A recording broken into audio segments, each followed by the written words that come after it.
Captain, how soon can you land? I can't tell. You can tell me, I'm a doctor.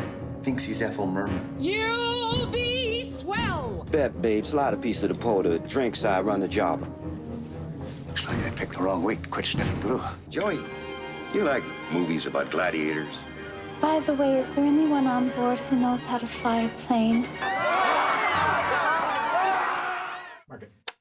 Hi, I'm Jerry Zucker, and I was one of the guys that made Airplane. My name is David Zucker, and Could we do a cue card for him? this is hard.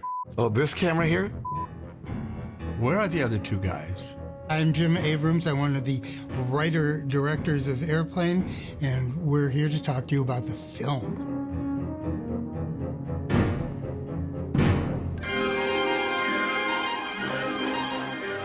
Jim and David and I were very similar in our upbringing, in our sense of humor. I think our take in comedy was to find things in life that people take seriously that aren't really necessarily worth taking seriously. 2 more minutes. They could be miles off course. That's impossible. They're on instruments.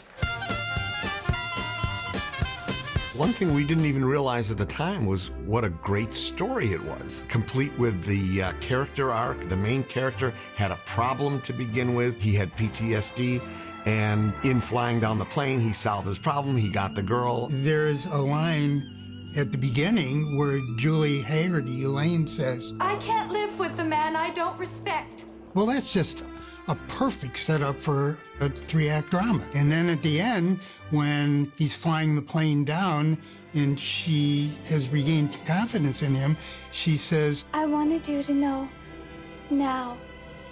I'm very proud.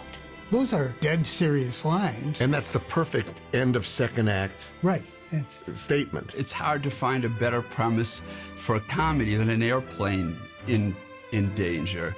It really helps the comedy when you have something that you really care about. The characters getting something, whether it's getting somewhere alive or the love that they're looking for, that distracts you, so then the jokes can be surprising. Nervous? Yes. First time? No, I've been nervous lots of times. Airplane was a really fun movie to shoot, and it was the first one that we were in charge of, that we were directing. We were naive enough to think that we were going to get this made and there was nothing that was going to stop us. And people would ask us, well, what was your backup plan if you didn't make it? And we said, well, no, there is no backup plan. I just want to tell you both, good luck. We're all counting on you.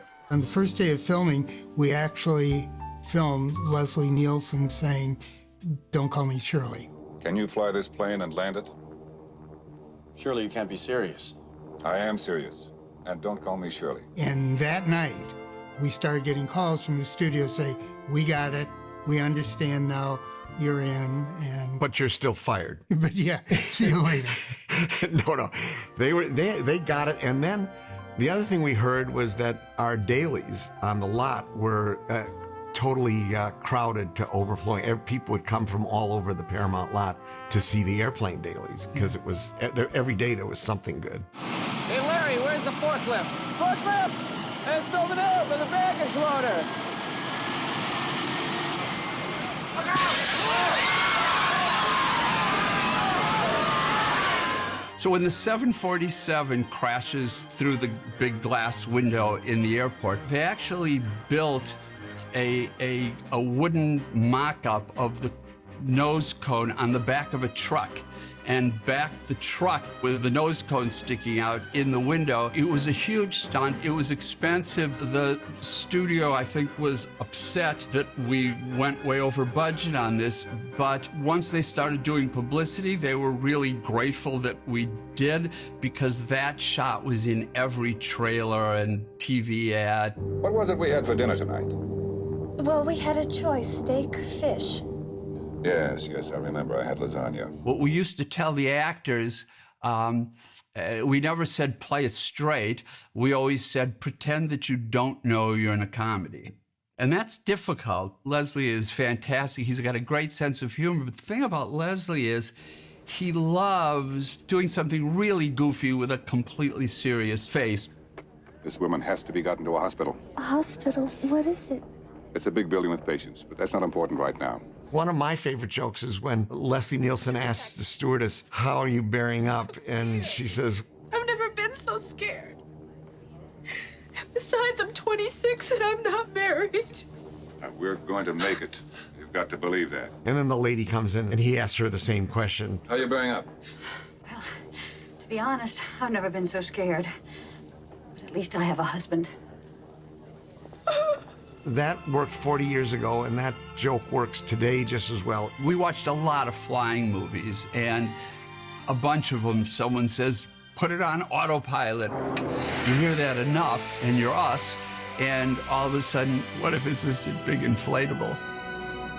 There were, I think, 3 different autopilots. There was the main one with the head that turned. There was another one whose head didn't turn. That one was repainted to be Mrs. Autopilot. And then there was the one that was really just inflatable when he takes it out, and it's like glomming onto Julie.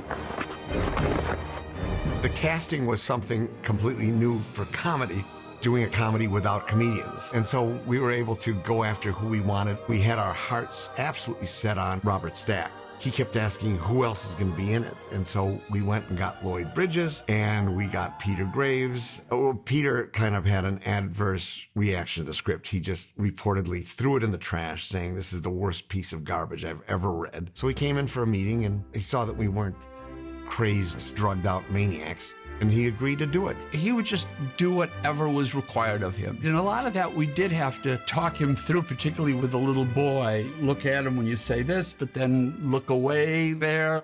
Joey, do you ever hang around the gymnasium?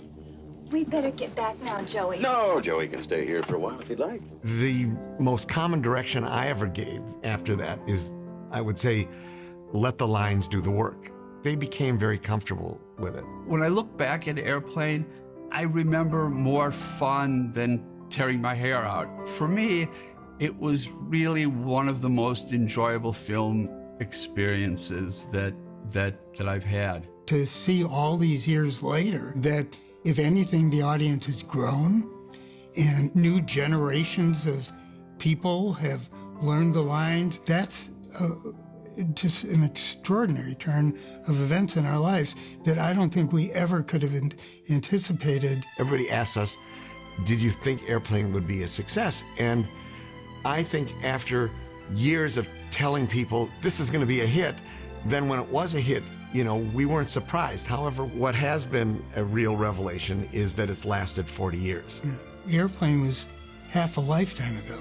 The good and the bad of life has happened to all of us. And that will always be kind of a shining light of when only the good happened.